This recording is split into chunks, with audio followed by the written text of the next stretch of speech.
Nós vamos dar início à lição de número 8 com o título A Lei e os Evangelhos Revelam Jesus. Então, toda a Bíblia Sagrada, de Gênesis a Apocalipse, está apontando para o Senhor Jesus Cristo como único e suficiente Salvador.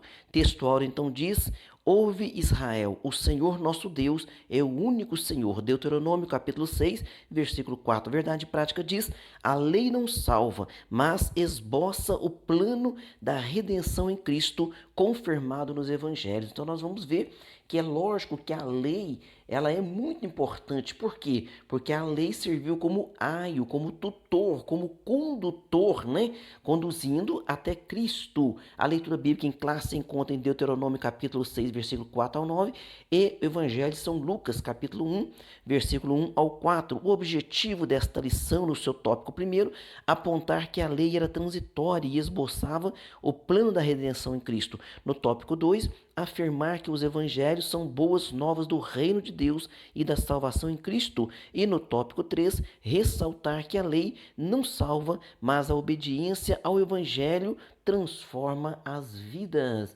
Vamos então aqui para nossa introdução, aonde está dizendo: a lei e os evangelhos pertencem respectivamente ao Antigo Testamento. Então, a lei e os evangelhos pertencem respectivamente ao Antigo Testamento e ao Novo Testamento. Então, o Velho Testamento está ali a lei e no Novo Testamento estão os evangelhos. E veja bem, todos eles são livros sagrados e integram o cânon das Escrituras. Então, eles possuem igual autoridade, viu, de regra, de fé e prática. Veja bem, nós temos ali o Pentateuco, os 5 primeiros livros da Bíblia escritos por Moisés. Pastor, esses livros são mais importantes do que os evangelhos? Não. Os evangelhos são mais importantes que esses livros? Não. Todos eles são de inspiração divina e todos eles, né, têm o seu papel fundamental para nos conduzir, para nos fazer chegar a Cristo.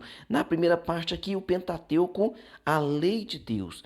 No item 1, os 5 livros da lei. O Pentateuco é uma palavra que deriva de 2 termos gregos, penta e teucos, que significa 5 volumes. Então trata-se ali dos 5 primeiros livros da Bíblia, escrito por Moisés, que são Gênesis, Êxodo, Levítico, Número e Deuteronômio. Lembrando também que para os judeus, né, ainda hoje esses volumes são denominados de Torá. O que quer dizer esse sentido? Que Torá significa instrução, ensino, direção. Agora, como que a Bíblia se refere ao Pentateuco? A Bíblia se refere ao Pentateuco como lei, também como lei de Moisés, também como lei de Deus e também como lei do Senhor, viu? No item 2 aqui, no nosso item 2, a grandeza da lei. Estuda-se a lei sob 3 aspectos. O aspecto moral, né, que possui validade permanente para todos os povos até hoje, e também tem um aspecto cerimonial, que trata da liturgia religiosa dos judeus, e tem um aspecto civil, que diz respeito à responsabilidade do israelita como cidadão, viu? A lei de Moisés é o mais importante código de leis da antiguidade, por sua santidade, por seu caráter espiritual e por sua autoridade divina. Agora, lá em Romanos capítulo 10, versículo 4, diz assim: porque o fim da lei é Cristo para a justiça de todo aquele que crê. Olha o que está escrito: porque o fim da lei é Cristo. O que quer dizer? Que terminou, que não serviu? Não, veja bem. Como diz, o fim da lei significa o objetivo.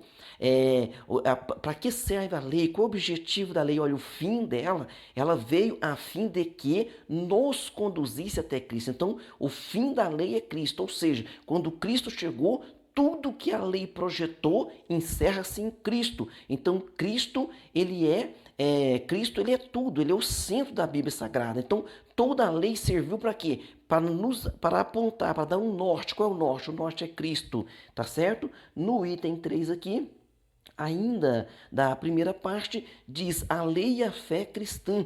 A Escritura afirma que a função da lei era transitória, está em Hebreus 10:1. Ela foi dada para revelar o pecado e demonstrar a necessidade da graça. E assim serviu de o que é tutor. Então a lei, ela serviu de tutor. Agora, quando a pessoa alcança a maioridade, não tem mais necessidade do tutor. Então a lei conduziu até Cristo. Cristo é a nossa maioridade. Então a lei, ela apontava algo majestoso. Então quando eles levavam os animais para serem sacrificados ali, de acordo com a lei de Moisés, significava o quê? Que o sangue daqueles animais estava cobrindo o pecado, mas o pecado continuava ali. Então, ali então dava a entender que precisava de um sacrifício perfeito, o sacrifício perfeito que Jesus é chamado por João Batista de Cordeiro de Deus que tira o pecado do mundo. Então, o sacrifício de Jesus foi perfeito.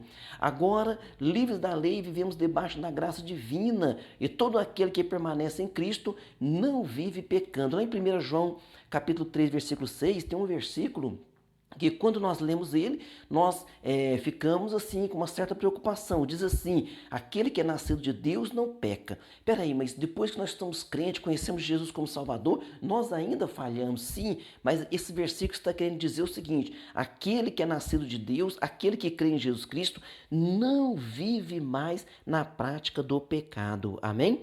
Parte 2 aqui, os evangelhos, a mensagem de Cristo. No item 1, o conceito de evangelho. O termo evangelho tem origem no grego euangelion, com o significado de boas novas. Refere-se à mensagem do reino de Deus da salvação por intermédio do Senhor Jesus Cristo. E os evangelistas? Os evangelistas, significado é de portadores de boas novas.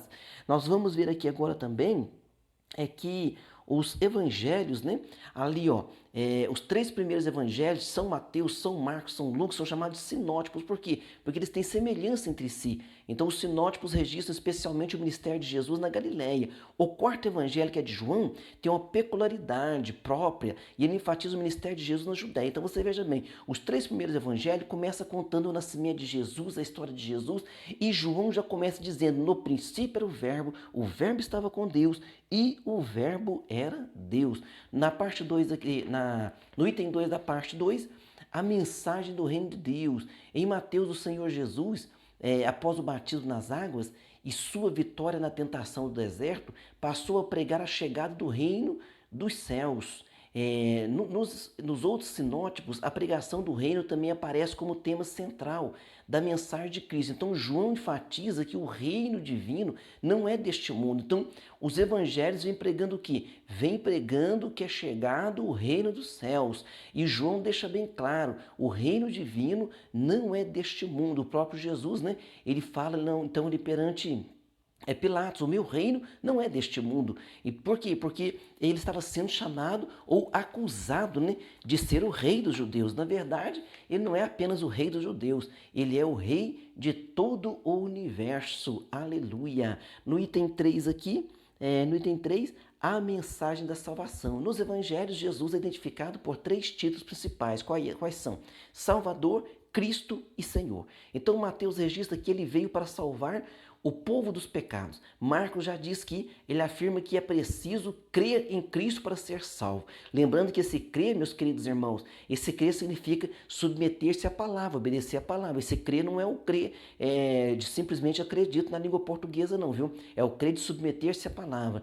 Já no evangelho aqui de São Lucas, assevera que ele veio salvar o que se havia perdido.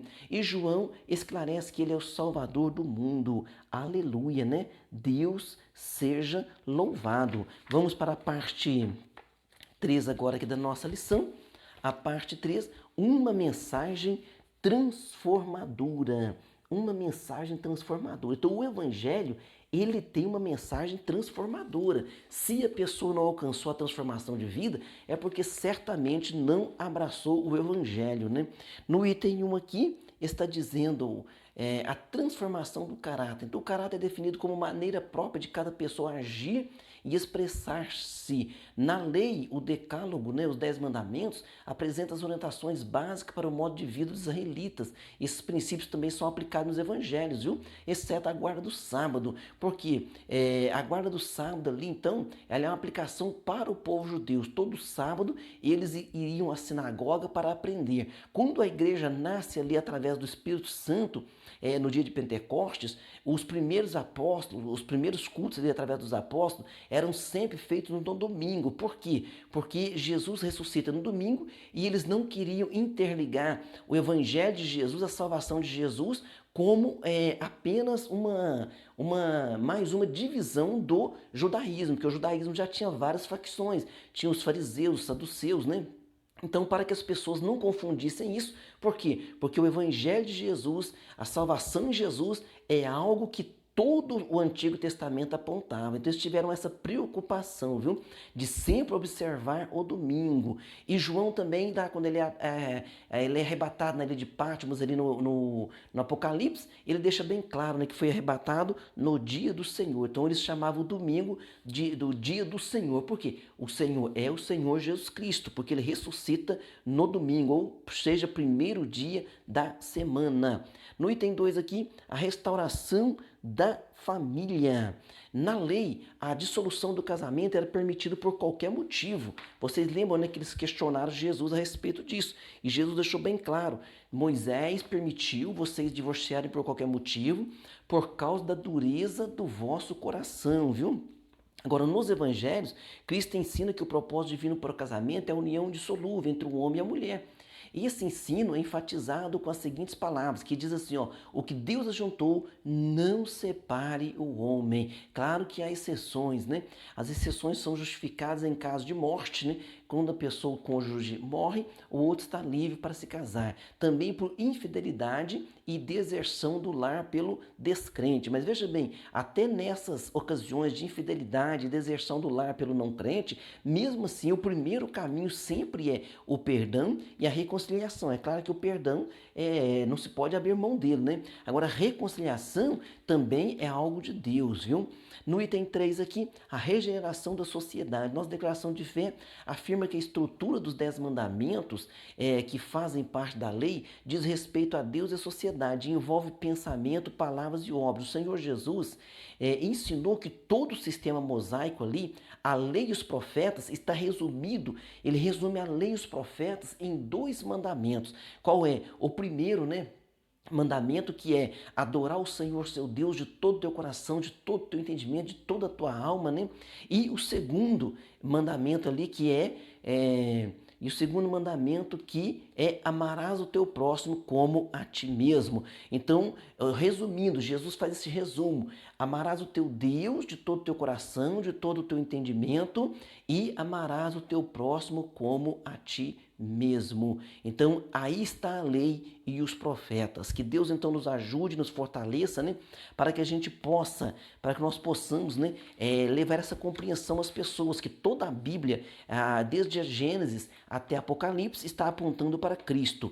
Conclusão, a função da lei era transitória, ela revela o pecado, mas também aponta o plano da salvação em Cristo. Então a lei é como um espelho, você olha no espelho, o seu rosto está sujo, o espelho não pode ele não pode te limpar, mas ele aponta que está sujo. Então a lei apontava, né, como regra aquilo que podia e aquilo que não podia.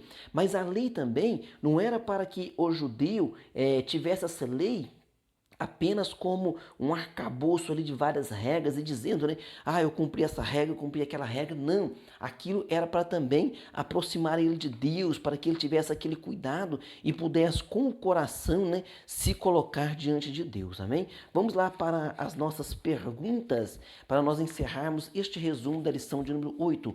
Pergunta número 1, qual o sentido dos 5 volumes denominados de Torá? Então, qual que é o sentido? Torá tem o sentido de instrução, ensino e direção. Pergunta 2, como a totalidade do Pentateuco é identificada? Então, a totalidade do Pentateuco é identificada como, ela é chamada de lei, ela é chamada também de lei de Moisés, ela é chamada também de lei de Deus e é chamada também de lei do Senhor. Olha a importância, né, do Pentateuco, a importância do Velho Testamento, como também é importante o Novo Testamento. Então, a Bíblia toda é a palavra de Deus, a Bíblia toda é sagrada. Na pergunta 3, segunda lição, qual a distinção marcada pela geografia entre os evangelhos sinóticos e o evangelho de João. Lembrando que os evangelhos sinóticos são aqueles que têm a semelhança entre si, né?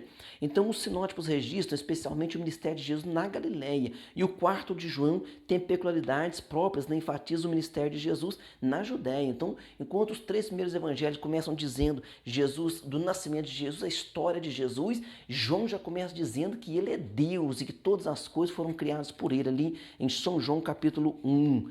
Pergunta número 4. O que os evangelhos indicam quanto às profecias messiânicas? Então, os evangelhos, eles indicam que as profecias messiânicas, todas elas se cumpriram em Cristo. Pergunta 5. Em quais ações o sistema mosaico está resumido segundo o ensinamento de Jesus? Então, o Senhor Jesus ensinou que todo o sistema mosaico, a lei e os profetas, está resumido em quê? Está resumido em 2 mandamentos. Amarás o Senhor teu Deus de toda a tua alma, de todo o teu entendimento, com todas as tuas forças. E o segundo, amarás o teu próximo como a ti mesmo. Amém? Que Deus abençoe você e até o próximo resumo. Amém.